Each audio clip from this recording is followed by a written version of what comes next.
Well, good morning. And to my cousin who was WhatsApping me from Israel, Bokatov. And I'm not replying yet, obviously. Not to your message anyway, but just saying hello.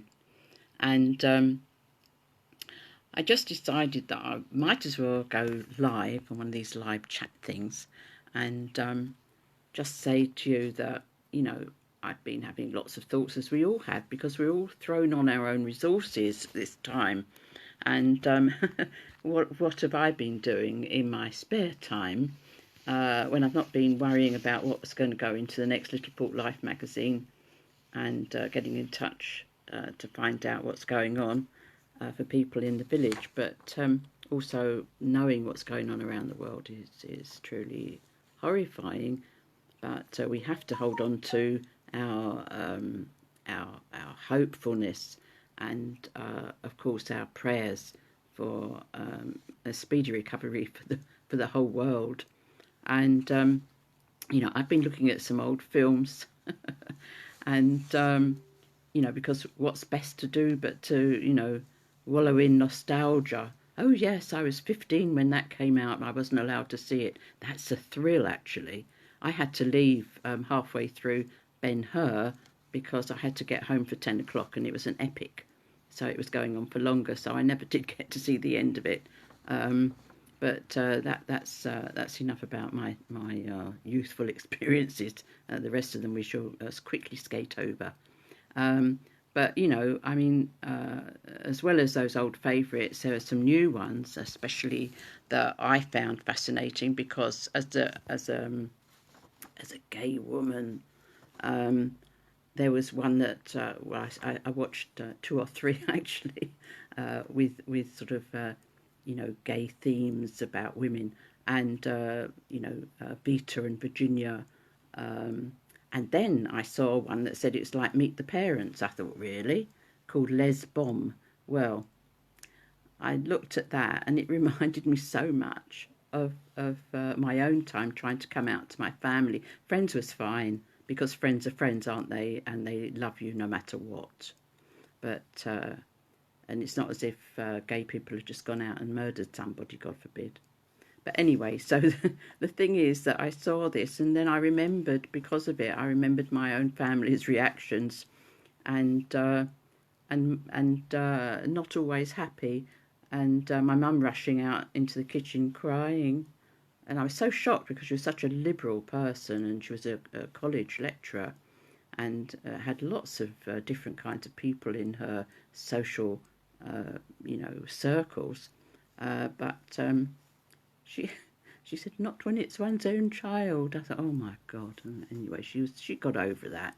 My dad was something else. My dad said to me, I thought I had, he was always dramatic, I thought I had an eldest son, daughter, and now it seems I have an eldest son. Well, try that one on for size.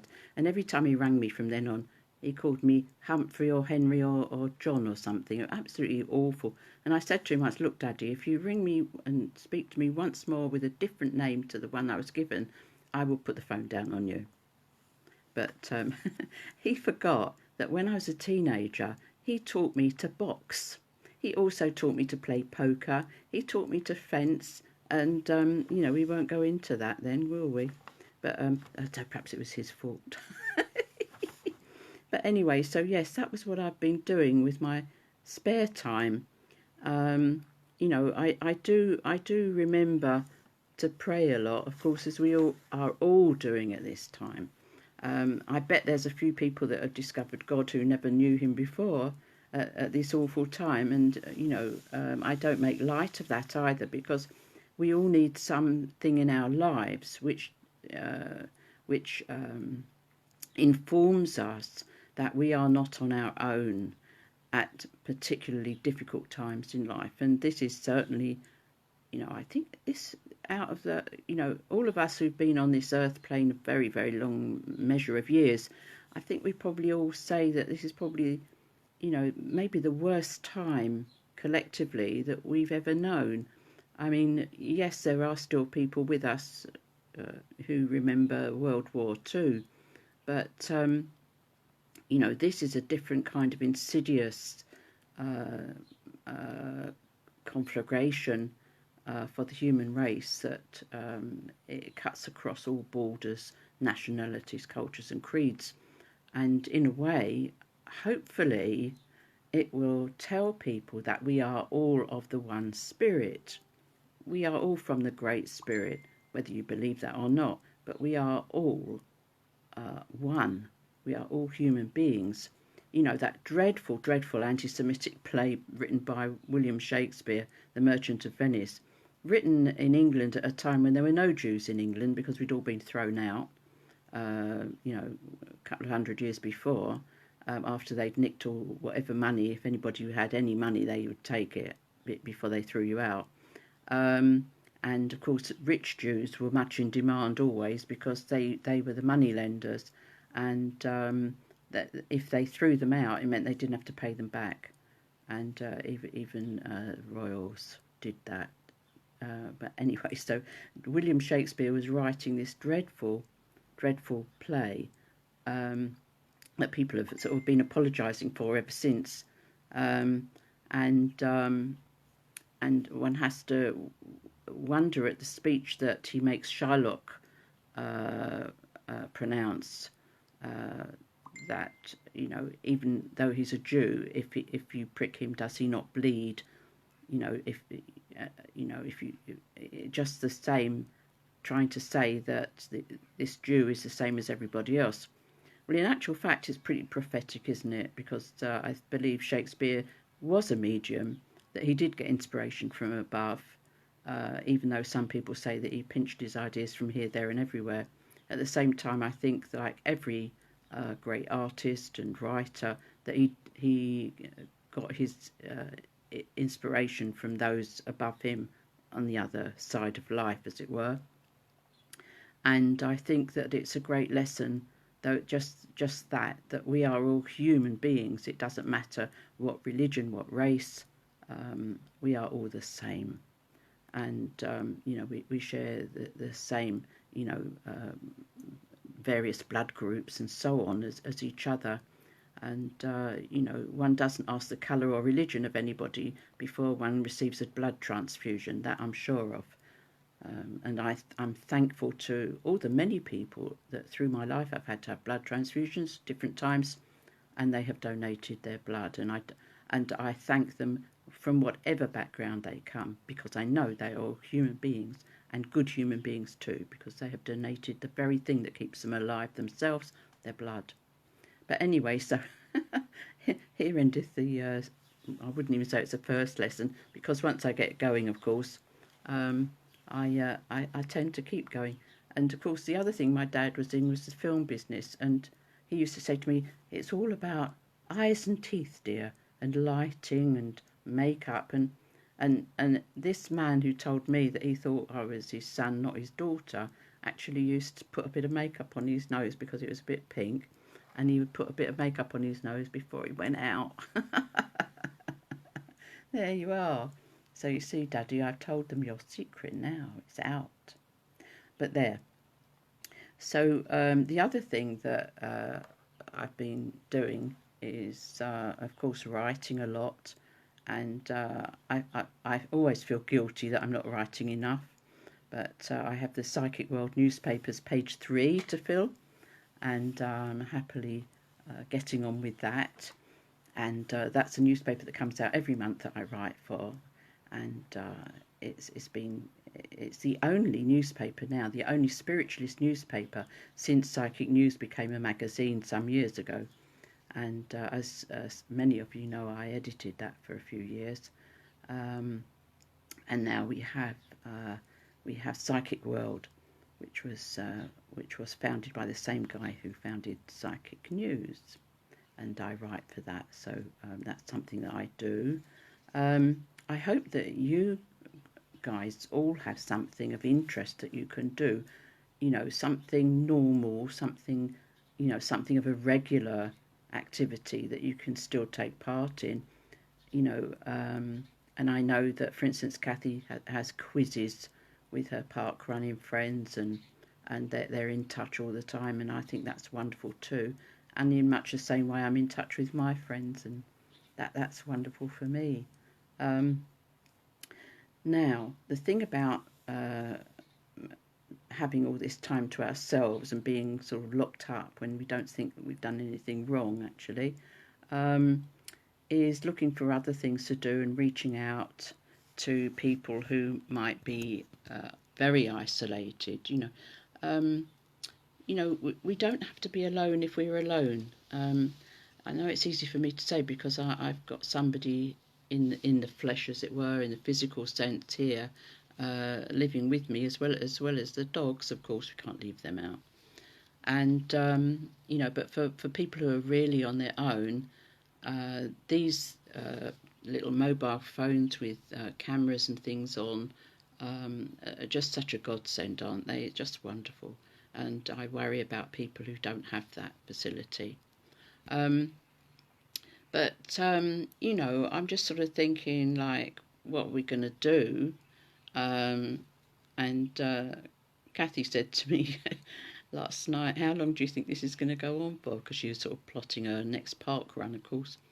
And I said, well, probably June. She went, oh, no, not June. I thought, well, what should I say? All right, May. But, we have to be realistic in this life. And I think probably we're looking at the summer. And why not? We've got to keep ourselves and each other safe. We've got things to do on this earth, all of us. And, we have lessons to learn. This one's a bit of a hard one. Where have I heard that before? And for some of us, it boils down to trivia of life. Who's done the washing up? Who's left a mess in the kitchen? I'm not going to tell you anything about my domestic life. It's enough that Kathy put a Pam Ayres poem up about somebody's husband, and as she was showing me it, as she insisted I watched it with her and listened, she kept pointing a finger at me and going, "See, ha ha, you know." So it's about pronouns as well, isn't it, and about titles. Yes, we are a couple, and I guess I am guilty of all these things that she accuses me of, but I am not actually, um, you know, a husband, and neither do I really think of myself as a wife either. But there you go. We're just a couple of people together, and maybe that would help if some of the words we used in language were changed to sort of equal it all out a bit. So I mean, I remember being horrified to hear that Baal in Hebrew meant husband as well as landlord. I thought, really? Oh, thank God for English.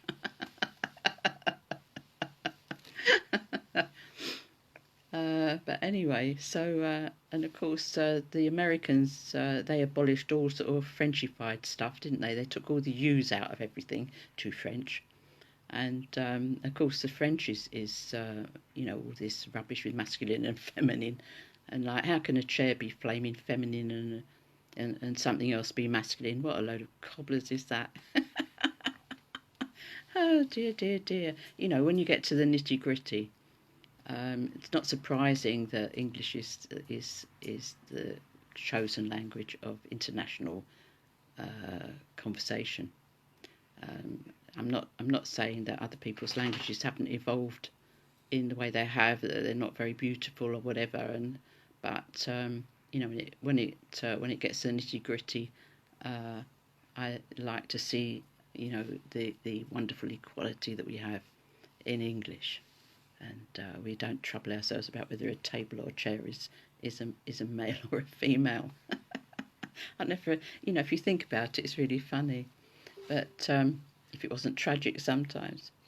But now everybody, I can see lots of people now saying good morning, and you see I'm sort of dodging around here because I'm holding the phone, would you believe? Because when I saw my the playback of one of my things yesterday, my nose looked very strange, but then of course it is strange, because it's been broken twice, not once. I see, I'm never like doing anything just once. Let's have it done twice. So I got it smashed twice, and of course this side is different to that side. and it looked as if I had this sort of black blob, and I'm sort of staring at myself. I've got a magnifying, here, I look at the magnifying glass. I'm going, oh, look, have I got a blob? No, I did not have a blob. There you are. It was the lighting. So we're back to my dad again, who was in the film business, and that's why he used to say to me, it's all teeth and eyes, dear, and everything, and would inspect himself before leaving the house. But he was a good actor. He also was an extra in the film business. He was a song and dance man. I've told you all about him before, so I won't bore you again. And I guess I did rather look up to him, as we should really. And I had the strange duty of writing his obituary in the Stage on February the 14th, 1991. If anyone's got back copies, they'll see it. But nobody should have to do that really. But then that's what I do, I guess. And I've taken enough funerals of everybody as well. So that's what finished me taking funerals actually as a minister. As you know, I'm a Christian spiritualist minister.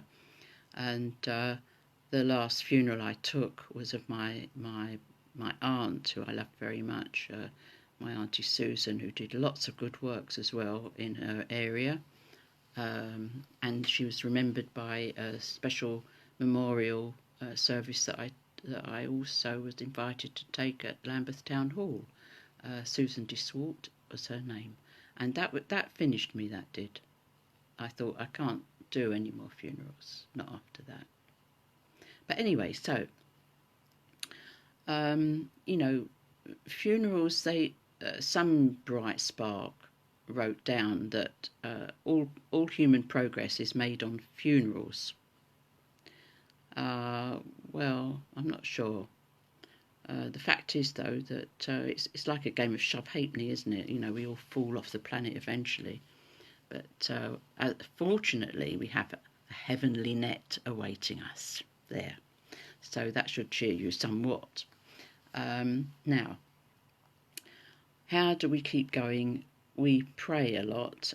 As you know, I always recommend you have a good prayer in the morning when you wake up, a thankful prayer. Just a couple of lines will do. And again, when you lie down to have a rest, another couple of thankful lines as prayer.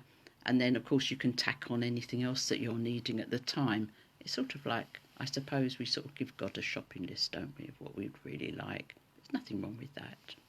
And as we say, thy will, not my will, it's up to the Almighty whether we get granted our wishes or not. Sometimes we wish for what we don't really need. We think we want something and then it turns out we didn't want it at all. So really, rather like children, how many children you give them something because they've gone on and on about it. I want this, I want... You give it to them and they go, ugh. All right, fine. In the case of a sweet or something like that, something to eat. They might not like it after they get it. But there you go. So that I also have a little book that I look at for messages. It happens to be, we've got the Christian Spiritualist hymn book, which is published by our New Christian Spiritualist Society, and Reverend Nick Brown is very good at doing stuff like that. And that's on Amazon if anybody wants to have a look at that, because there's also a couple of articles in it by me. Oh, fancy that. About music and the origins of it, etc. I never let anybody just enjoy themselves, do I? I have to tell them all about it before and after the event. Terrible, terrible habit.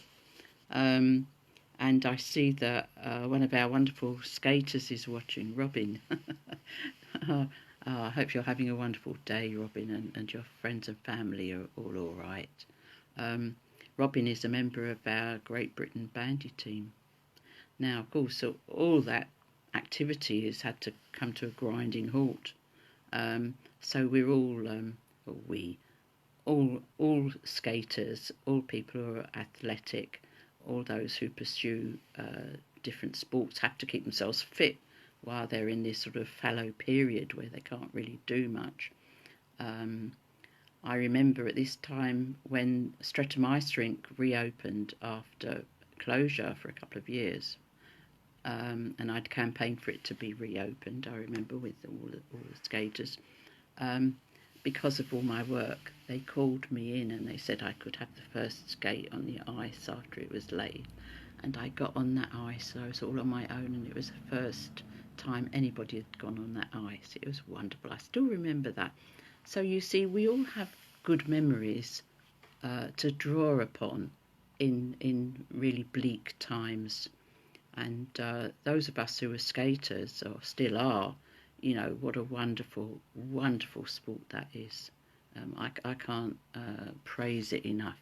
Saved my life, saved lots of people's lives.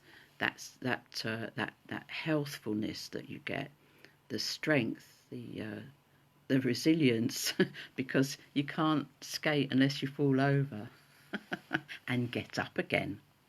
Now, I think Confucius must have been a skater, because he wrote that thing about, success is not in falling down, it's getting up afterwards. I think, in posh words, of course, and in Chinese, but I think he must have been a skater.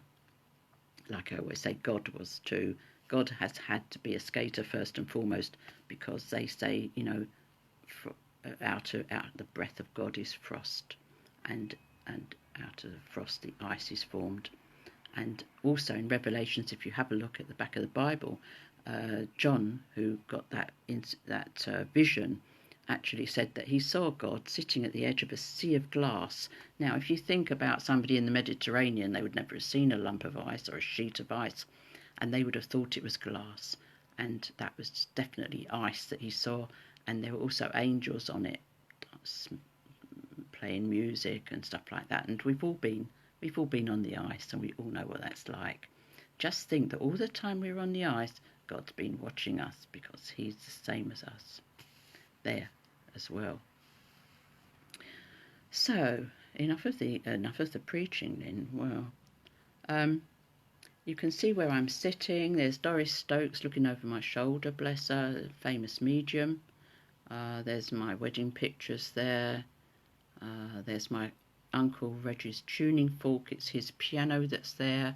I'm getting through the Largo again every now and again when I think Kathy's not within earshot. I have a little plink on the piano. That picture up there behind me was given as a wedding present, would you believe, to my grandparents by my great-grandparents. A very old picture. Do you know what? When I got it, I thought that it was a print, and I tried to wash it with fairy liquid. So it's never quite recovered from that, but it is actually an old master. Of course, there's Ye bookcase. Have you noticed how many politicians and so on, and anybody now, if they do an interview from their home, they've always sitting behind a very poshly done up bookshelves or bookcase, and it's got no junk on it like what ours have. Where shall we put this? Oh, we put it up there. And of course, if you want to get a book out, you can just move the junk and take the book out and you put it back again. Fine. Kathy's always moaning at me because I don't put books back. I won't show you the state of our place at the moment. She won't thank me for that because she hasn't got up yet and started moaning and clearing up. But apparently I make a mess. Now then, let's get you a message. Let's have a message for the day. Now, this is being done one-handed because I'm holding you. I'm holding you in my arms here with my phone. And I've just opened this. Oh, well, okay, I hope this is all right. This is what I've got. Life is the hour that lies between earth and the heavenly spheres. I think they've been listening to us. And merges like some tranquil dream in love's immortal years. Life is the kindling of a star in heavenly skies to shine, where sin or strife or sorrow mar the harmonies divine. Life is a strain of sacred love, the inmost spirit sings, then rises to the spheres above, while heaven with gladness rings. Life is a hymn of holy thought from God's paternal mind, a soul into his image wrought and in his truth enshrined. Life is to be a beauteous part of nature's perfect whole, to dwell in fellowship of heart with the creative soul. There, that was written by somebody called T.L. Harris. Well, God bless them. Wasn't that a lovely message for us? Well, you know, the thing is that everything we do, we have people near us. We are always in the sight of God, whether people want to feel that or not. If it makes you feel uncomfortable, do something better. You know, because God, the Great Spirit, is everywhere and we are all the same. And just fancy that. My guides and helpers, there's Doris over there. Thank you, Doris. We've got this lovely, lovely message for all of us. And how do they do that? There's hundreds and hundreds and hundreds of lovely words in there, all sorts of different ones, different occasions. That, I think, was really appropriate and told us that, yes, we are heard.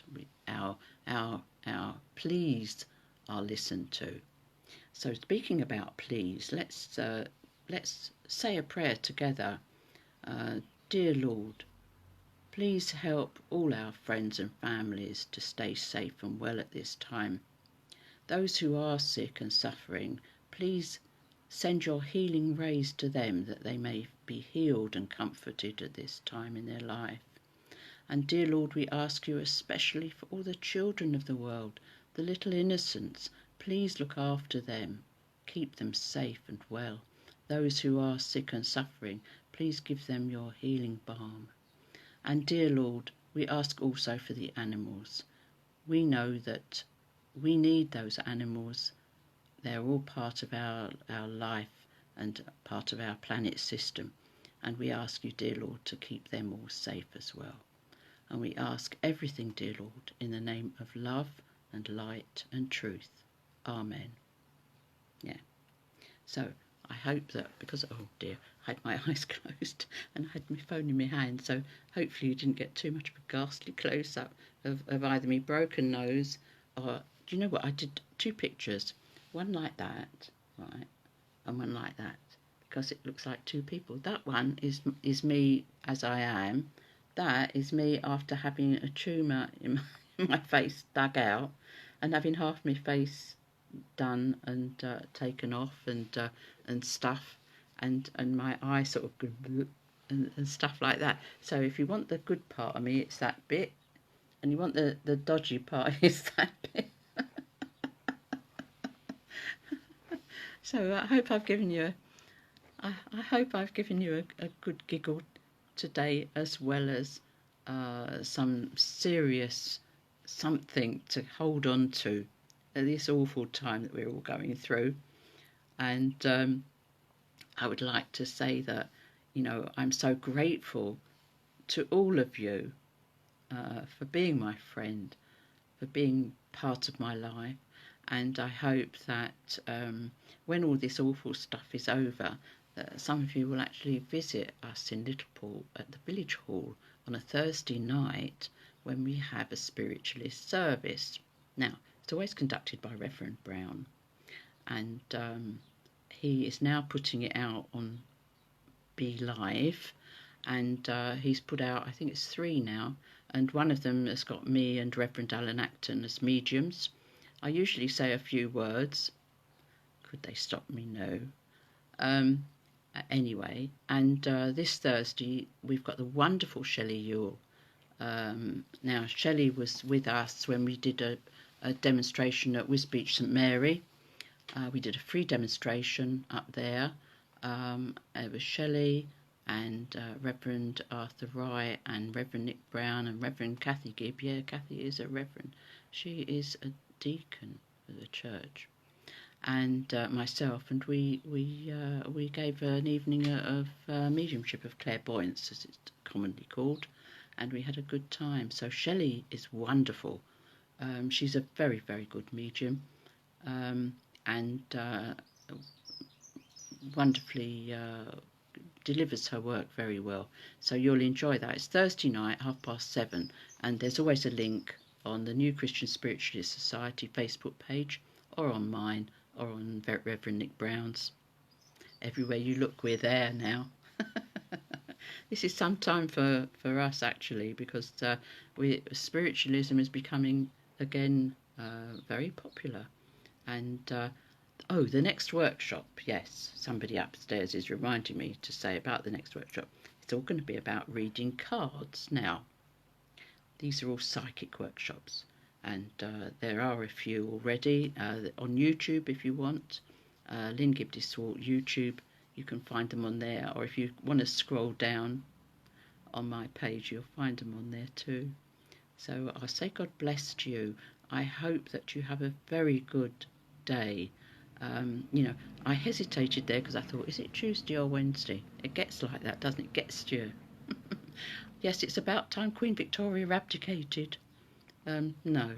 I know that at Streatham Ice Rink we used to have a cafe there, and we used to always ask for a slice of Queen Victoria's wedding cake, because the cakes were, they were nice, but they might have been a little bit past their fresh date. But skaters will eat anything actually. I'm still the same. Terrible. Once a skater, always a skater. You know, the ice gets in your blood, and that's it. You've had it. Well, Robin will tell you that. And any amount of thousands of skaters, you know, we just eat whatever there is there, because, like, why not? So, I'll say God bless you, and keep you safe. And I'll speak to you again soon. And I hope the lighting was all right this time. I'm ready for my close-up now, Mr. DeMille. There, and that's a line from an old film too. But there we are. So I hope that you can find a nice old film that you like, or something interesting, or some nice music to listen to. You know, and try and keep off the news. Kathy likes to watch the news. I don't, because, like, you don't need statistics. That's not news. That's just statistics. So hopefully everything will be well today for people, and those who are sick, we wish them a speedy recovery. Yeah, God bless you. Bye for now. Bye.